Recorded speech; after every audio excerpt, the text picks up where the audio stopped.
आज के इस बेहतरीन एपिसोड में हम बात करने वाले हैं 4 ऐसी अमेजिंग पोस्ट जिसमें बैंकिंग फील्ड में बहुत अच्छा पैसा देखने के लिए मिलता है। आई मीन टू से सैलरी बहुत अच्छी देखने के लिए मिलती है। सारी चीजें स्टेप बाय स्टेप बताऊंगा, लेकिन उससे पहले एक छोटी सी रिक्वेस्ट है। अगर पहली बार इधर आए हो तो please hit the subscribe button, because ये बिल्कुल फ्री है।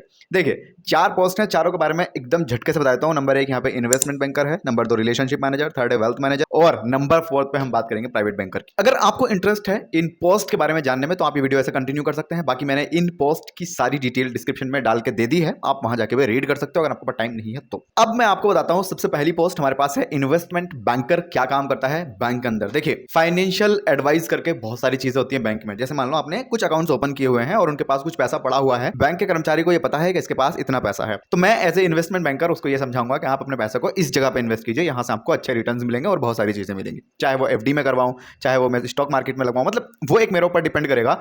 मेरा काम यह है एज ए इन्वेस्टमेंट बैंकर कि मैं उसको पैसों को कहीं ना कहीं इन्वेस्ट कराऊं जहां से उसको अच्छे रिटर्न मिले, एडवाइस दूं उसको। ये मेरा एक पर्सनली बेसिकली काम है। दूसरा काम एज ए इन्वेस्टमेंट बैंकर मेरा ये रहेगा, कॉर्पोरेट बहुत सारे अकाउंट्स होते हैं, बहुत सारी चीजें कॉर्पोरेट के अंदर चल रही होती हैं, तो उनको तरीके से खुद समझना, फिर क्लाइंट को समझाना कि नहीं भाई साहब आपके लिए ये काम सही नहीं है, ये काम सही है।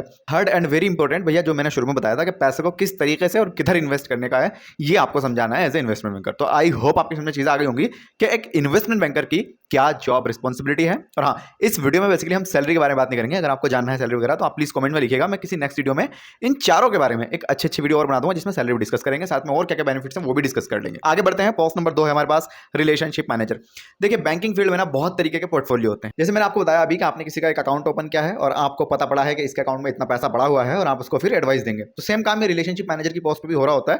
देखिए अभी फिलहाल एचडीएफसी बैंक हो, एक्सिस बैंक हो, आईसीआईसीआई बैंक हो या कोटक महिंद्रा बैंक हो, रिलेशनशिप मैनेजर को यार सीरियसली सेल्स में लगा रखा है। लेकिन कुछ experience relationship officer, relationship manager seriously ये काम करते हैं, जो पोर्टफोलियो होता है क्लाइंट्स का उसको मैनेज करते हैं, उसको अच्छा बनाते हैं। ठीक है, तो ये एक काम है as a relationship manager, portfolio manage करना पड़ेगा। सेकंड काम आपका ये बड़ा इंपॉर्टेंट है कि अंडरस्टैंड टू फाइनेंशियली जो प्रोडक्ट्स हैं या फिर जो नीड है क्लाइंट को, वो अकॉर्डिंग टू नीड उसको प्रोडक्ट देना।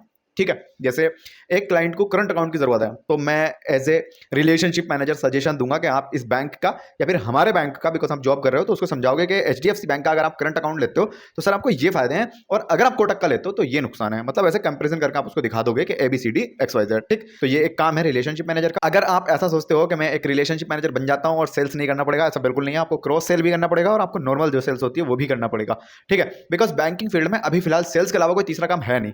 ठीक है, एक दो काम हो रहा है तो इसलिए तीसरा बता दिया। आई होप सारी चीजें क्लियरली समझ में आ रही होंगी। इसी के साथ पोस्ट नंबर 3 और ये है हमारे पास प्राइवेट बैंकर। देखिए एज ए प्राइवेट बैंकर आपकी मेन रिस्पॉन्सिबिलिटी यहां पर भी ऑलमोस्ट यही है कि क्लाइंट के पास जो पैसा है उसको आप कहां पर इन्वेस्ट करा रहे हो, पहला काम। दूसरा काम जो बहुत इंपॉर्टेंट है कि जो बैंकिंग के प्रोडक्ट्स होते हैं उनको कहीं ना कहीं अकॉर्डिंग टू नीड क्लाइंट को सेल करना है। ठीक है, ऐसा नहीं कि क्लाइंट को जरूरत नहीं थी, आपने सिर्फ अपने फायदे के हिसाब से कुछ भी सेल कर दिया। नहीं, अगर आप ऐसा करते हो तो एक बार तो आपकी वो पॉलिसी हो या फिर वो कोई बीमा हो या फिर कोई सी भी चीज़ हो, अकाउंट हो, वो ले लेगा लेकिन वो उसको यूज़ नहीं करेगा, और जब यूज़ नहीं करेगा तो आपको फायदा क्या होगा? मेरे हिसाब से तो कुछ नहीं। तो आपको वही काम करने हैं इस पोस्ट के दौरान जाकर के। बैंक के अंदर कोई सा भी बैंक हो सकता है, जो अकॉर्डिंग टू नीड क्लाइंट की जरूरत हो वो हम सामान यहां पर सेल करने की कोशिश करेंगे। नंबर 4 हमारे पास है और ये पोस्ट है वेल्थ मैनेजर।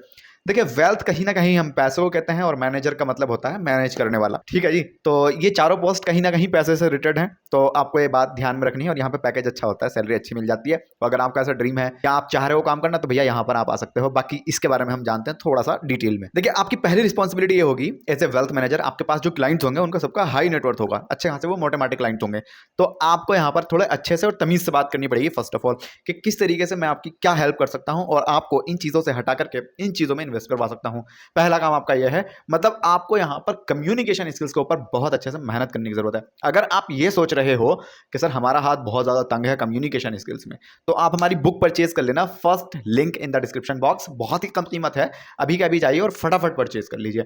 दूसरा सबसे इंपॉर्टेंट चीज यह है कि देखिए पैसा तो आज की तारीख में ना हर अगला आदमी इन्वेस्ट कर रहा है, लेकिन बहुत सारे लोग भैया कोई शेयर मार्केट में कर रहा है, कोई कहीं कर रहा है। लेकिन आपको एज ए वेल्थ मैनेजर अपने क्लाइंट को यह समझाना है कि लंबे समय तक आप पैसा किस जगह पर इन्वेस्ट करेंगे जिससे आपको मैक्सिमम रिटर्न मिल सके। यह चीज आप समझा रहे होंगे as a wealth manager. Number 3 पर यह है, एज ए वेल्थ मैनेजर आपकी रिस्पॉन्सिबिलिटी है कि आपका जो क्लाइंट है उसका जो पोर्टफोलियो बना हुआ है, शेयर मार्केट का हो सकता है, मतलब जिस भी चीज का है, उसको आप एक बार अच्छे से एनालाइज करोगे, कहां पर क्या गड़बड़ हो रखी है, कहां पर कौन सी चीजें सही हैं। देन आप उसको एक अच्छा सजेशन देंगे कि सर आपके हिसाब से ये चीजें बिल्कुल परफेक्ट बैठ रही है अकॉर्डिंग टू नीड, आपको इन चीजों की जरूरत है। तो आपको इस तरीके से वहां पर ये चीज समझानी होगी। बाकी इसी के साथ साथ रिटायरमेंट का जो प्लान है उसको लेकर आपको बात करनी पड़ेगी कि अगर आप रिटायर्ड होते हो तो कौन सी चीजें आपके लिए सही है, कहां पैसा लगाना चाहिए, कौन सी पॉलिसी आप परचेज कर रहे हो, ये चीज आपको बतानी है। साथ ही साथ रिस्क मैनेजमेंट के बारे में आप वहां पर चर्चा कर रहे होंगे। देखो ऐसा है, अगर किसी के पास 2-3 करोड़ रुपया है तो आपको समझाना है कि कहां कितना रिस्क है। इस पैसे को अगर आप घर में रखते हो तो चोरी होने का डर है, सेविंग में डालते हो तो और मामला खराब है। मतलब क्या बेस्ट कर सकते हैं उसके लिए आपको एक प्रॉपर कैलकुलेशन के साथ एक अच्छा कैलकुलेटेड रिस्क कितना लेना जरूरी है, उसका बजट देखते हुए ये चीज आपको यहाँ पर बतानी है। और इसमें ऐसा है कि अगर आप थोड़े बहुत पढ़े लिखे हैं तो ये मुश्किल है, बहुत डीप नॉलेज होना जरूरी है अगर आप इन पोस्ट पे जॉब करना चाहते हैं तो। गाइस देखो, वैसे मैंने मोटा मोटा आपको बताने की पूरी कोशिश की है, बाकी अगर आपके समझ में नहीं आया तो भैया इसका पूरा डिटेल्ड नॉलेज डिस्क्रिप्शन में एक्चुअली में मेंशन है, आप प्लीज वहां पे जाके भी एक बार पढ़ सकते हो, डिस्क्रिप्शन आपको नीचे मिल जाएगी। बाकी एक और बहुत ही सही मैसेज आप सभी के लिए, प्लीज थोड़ा सा ध्यान से सुनो। अगर आप बिल्कुल फ्रेशर हो और आपने आज तक ऐसे जॉब्स के लिए अप्लाई किया है, जस्ट अभी आपने ग्रेजुएशन किया है और अब आप सोच रहे हो कि जॉब करनी है, और उन लोगों के लिए भी ये मैसेज पूरा प्रॉपर काम करेगा जिन्होंने बहुत बार जॉब्स के लिए अप्लाई कर लिया बट कहीं से कोई रेस्पॉन्स नहीं आ रहा, ठीक है। तो मैं आप दोनों को ना सिर्फ एक ही सजेशन देना चाहूंगा कि यार तुमको अपने रेज्यूमे को अपडेट करने की बड़ी सख्त जरूरत है। कॉन्टैक्ट नंबर आपको ये मिल रहा है, कॉस्ट एज ए फ्रेशर आएगी 299, इसके अलावा और पैकेजेस भी हैं। तो प्लीज अगर आपको जरा सा भी इंटरेस्ट है अपने रेज्यूमे को अपडेट करने में या फिर एक अच्छी जॉब लेने में, कॉन्टैक्ट करना बिल्कुल मत भूलिएगा। बाकी मुझे इंस्टाग्राम पर फॉलो कर लेना। इसी के साथ इस वाले वीडियो में इतना ही। जय हिंद, खुदा हाफिज।